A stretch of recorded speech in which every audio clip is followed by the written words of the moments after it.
Good evening. I'm John Weber, the director of the Jordan Schnitzer Museum of Art here, and I'm happy to welcome my colleague Beth Robinson for a land acknowledgement.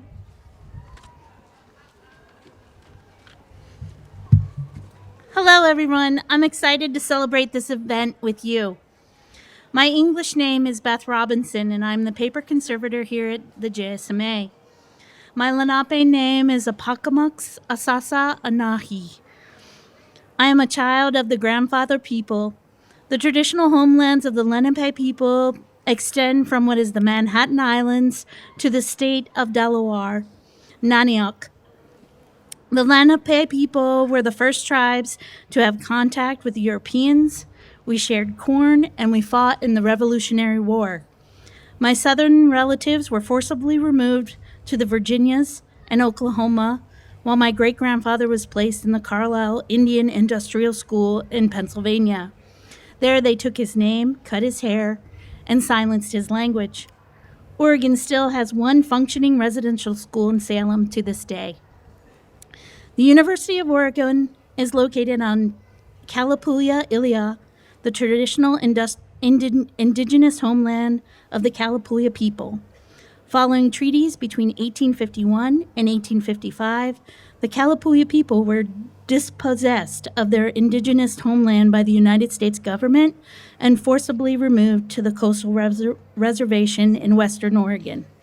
Today, descendants of the citizens of the Confederate Tribes of Grand Ronde, Community of Oregon, and the Confederate Tribes of the Siletz Indians of Oregon, and continue to make important contributions to their communities at the U of O and to Oregon and to the world.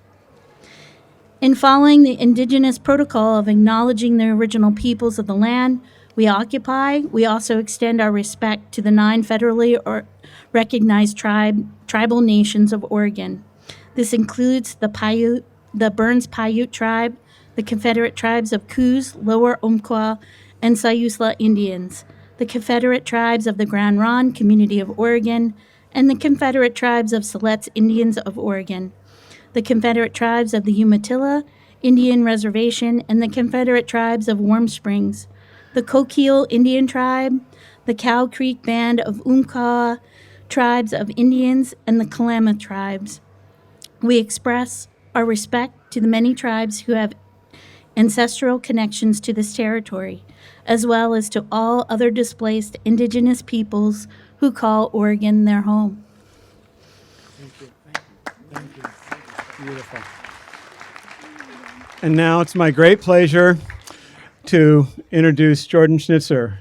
The show and the artists we're celebrating tonight, this was Jordan's idea to do this, and it's a pleasure to have you here, Jordan. Thank you.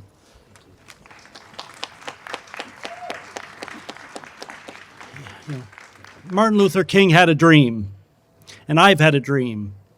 My dream has been that every young person, in fact, everyone from a 2 to 102, makes coming to an amazing museum like this part of their ordinary life. Why? I've said so many times before that artists are chroniclers of our time. Whether we go back to Egypt, to caves in France, to Aztec, doesn't matter. Their job is to deal with issues facing society, no different than editorial writers in the New York Times. Their job is to help us face issues, to probe us, push us, frustrate us, make us smile, make us happy, but ultimately to make us think. When the Black Lives Matter movement started, I welcomed it. It was important that all of us face issues in society of racism and white supremacy that is something we're not proud of, something that should have been changed decades ago. But we're human beings, and sometimes change comes slowly, often not quickly enough. Now, many of you know we've had 140 exhibitions from our collection at over 110 museums throughout the country. Many of those have been shows of artists of color: Kara Walker, Lorna Simpson, Ellen Gallagher, on and on. We have funded symposiums on black-white relationships in Boise and Springfield, Missouri, Laramie, Wyoming, places that are awful white.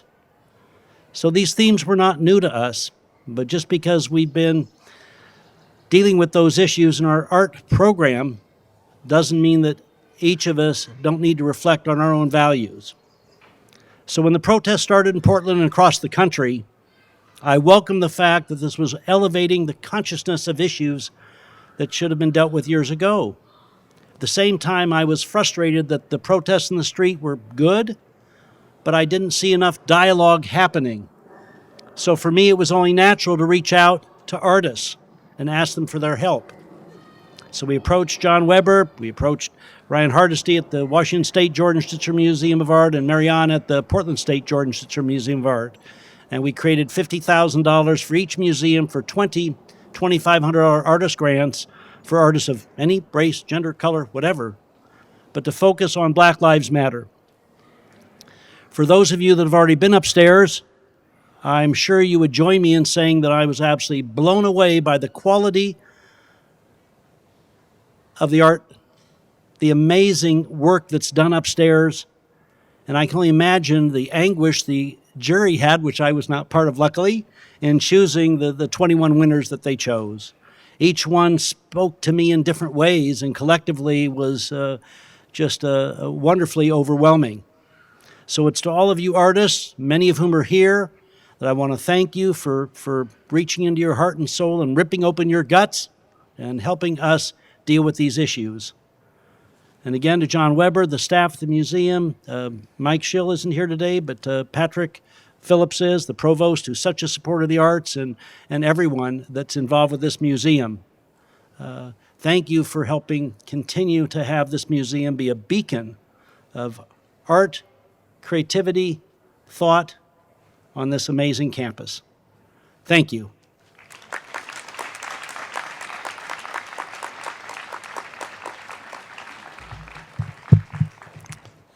Thank you, Jordan. And I am Patrick Phillips. I'm the Provost and Senior Vice President at the University of Oregon. And I welcome everyone to our campus. Those of you who are here regularly, welcome back. Those of you who are visitors, we really appreciate you coming to celebrate this particular exhibition. I do want to say that President Schill was hoping to be here today, but he couldn't make it for health reasons, and he certainly sends his regrets because he really values this partnership and the contribution. So I want to thank you for joining us this evening for the Black Lives Matter exhibit opening at, of course, the Jordan Schnitzer Museum of Art. We never forget that. And I want to welcome you in person. It is good to be together. It is remarkable to be together.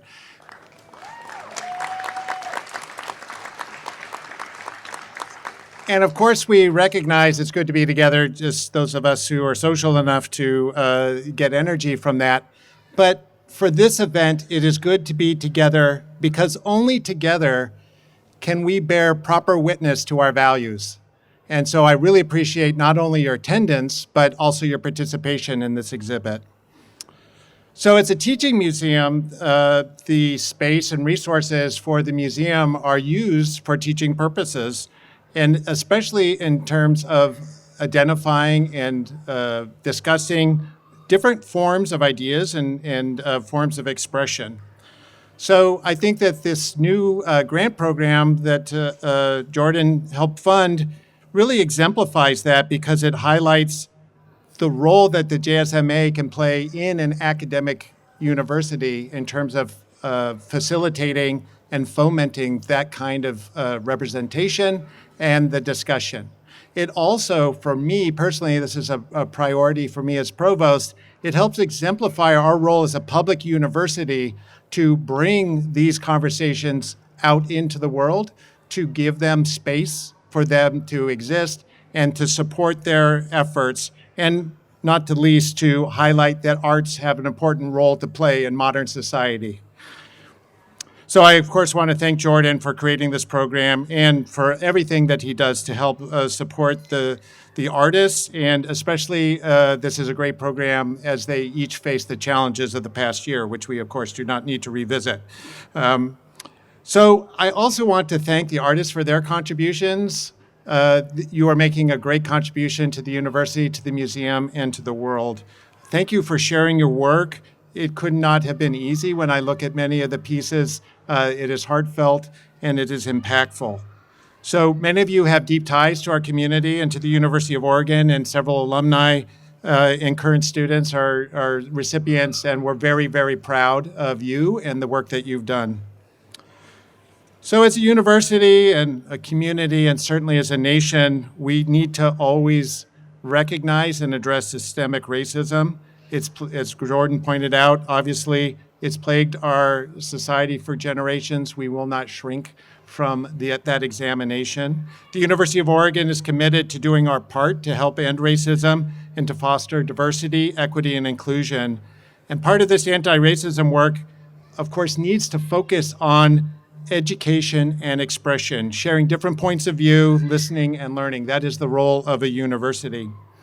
I will say that I have a personal concern, perhaps a fear, that what we have accomplished in the last year in terms of focus and the deaths that were necessary to somehow wake us to that focus, we will lose that focus. I want to stand before you today to let you know that the University of Oregon is committed to maintaining that focus. I'm personally committed. We will not shrink from the challenge. I think this is also a great opportunity, and I always love to have this discussion about the role of art in modern society. Certainly, exhibits like today help to illustrate how art can show a mirror, but it is also a vehicle for joy, resilience, and communicating a vision for the hope for a better tomorrow. Frequently when we think about art, especially as a layperson like me, we also use this term beauty. And of course, that can mean something about physical representation. Sometimes it's a very unique perspective that catches us short and looks at it. But I think this exhibit shows that the true beauty in art is when it shows the beauty and power of our shared humanity. And if we open ourselves to that as we enjoy this art, I think we were all better people. And in the end, that is the role of art, and from my perspective. So this exhibit allows us to reflect on the Black Lives Matter movement and, of course, to better understand the experience of Black people in our local communities. And all of us, but especially someone like me, need to keep that at the front of our minds always. So finally, this couldn't have been easy work. I want to thank the Grant Selection Committee for their work. I especially want to thank Dr. Aris Hall, who was a member of the committee and also helped lead the collaboration between the JSMA and the UO Black Culture Center to share the exhibit with our campus community. And you get to applaud her in just a second, because it's my pleasure now to introduce again John Weber, the Executive Director of the Jordan Schnitzer Museum of Art, and Dr. Aris Hall, the Coordinator for the Lyllye Reynolds-Parker Black Cultural Center. Thank you very much.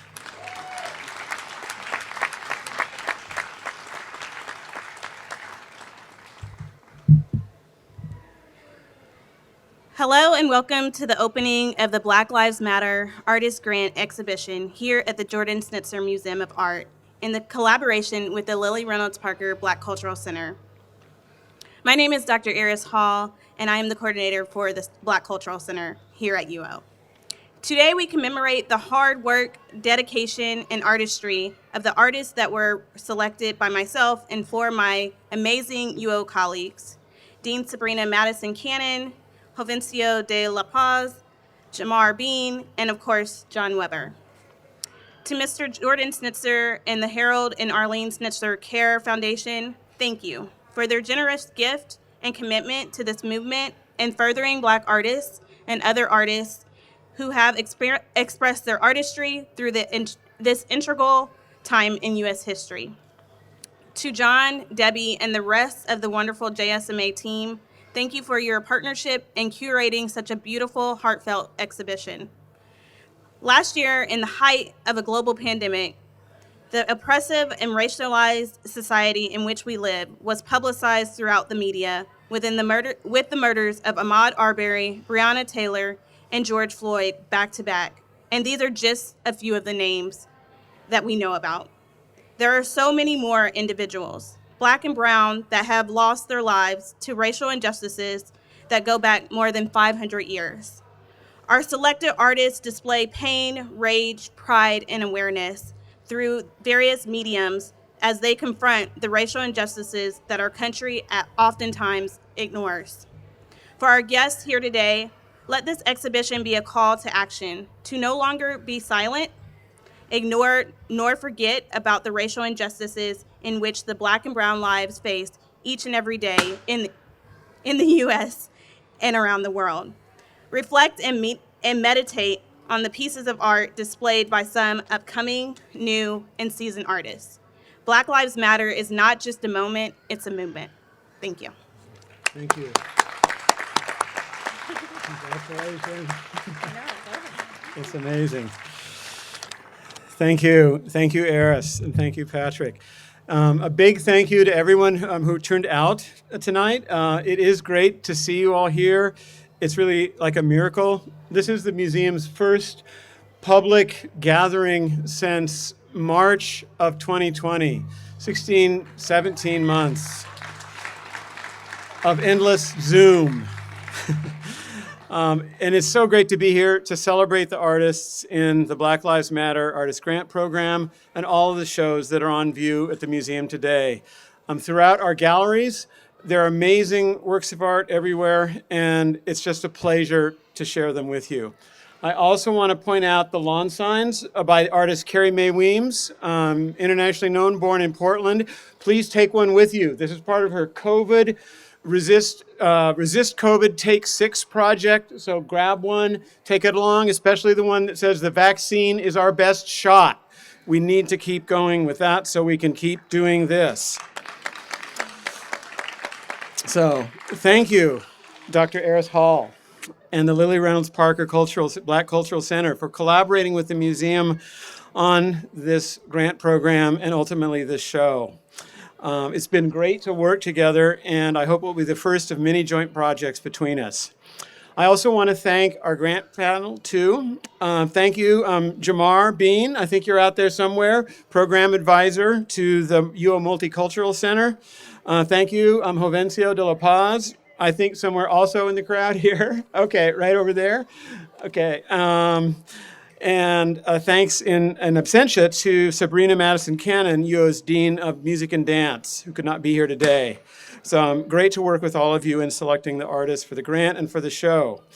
Now, thank you again, Jordan, for getting this whole thing going, and for funding it generously, and for your belief that it was vital to hear from artists after the murders of George Floyd, Ahmaud Arbery, and Breonna Taylor in the midst of the pandemic and the nationwide resurgence of the Black Lives Matter demonstrations.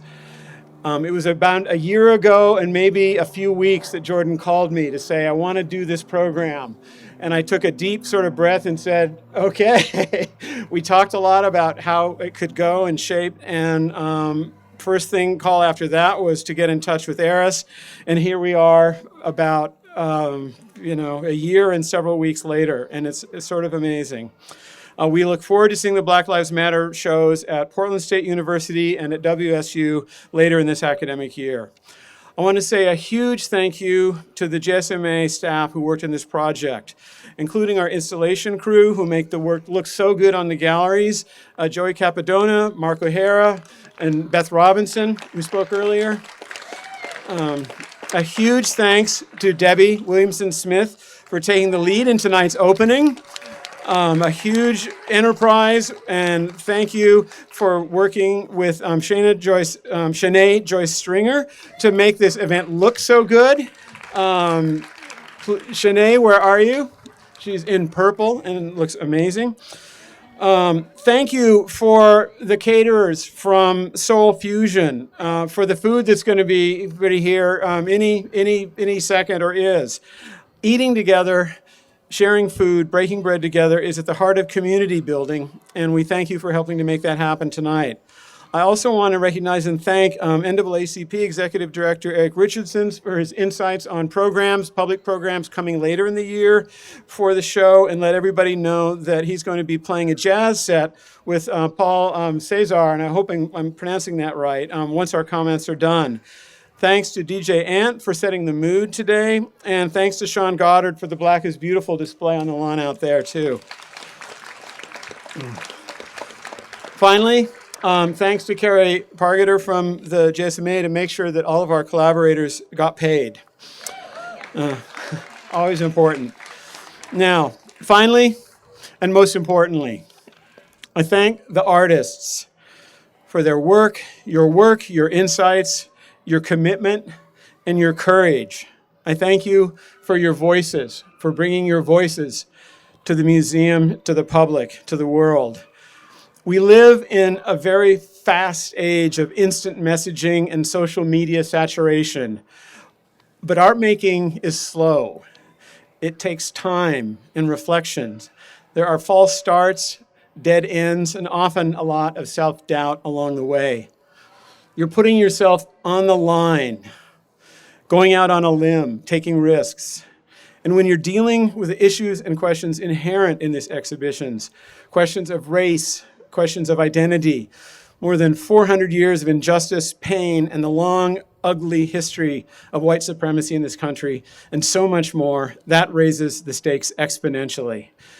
And that is why I thank you so much for your incredible courage to speak out. Thank you. The work you have created and that we see upstairs is vitally powerful, insightful, beautiful, as has been said. It's also tough, challenging, engrossing, and deeply relevant to our time and to all of us. Artists make the art, and that's why all of us are here. Thank you for making the art on view today. Black Lives Matter. Thank you, everyone.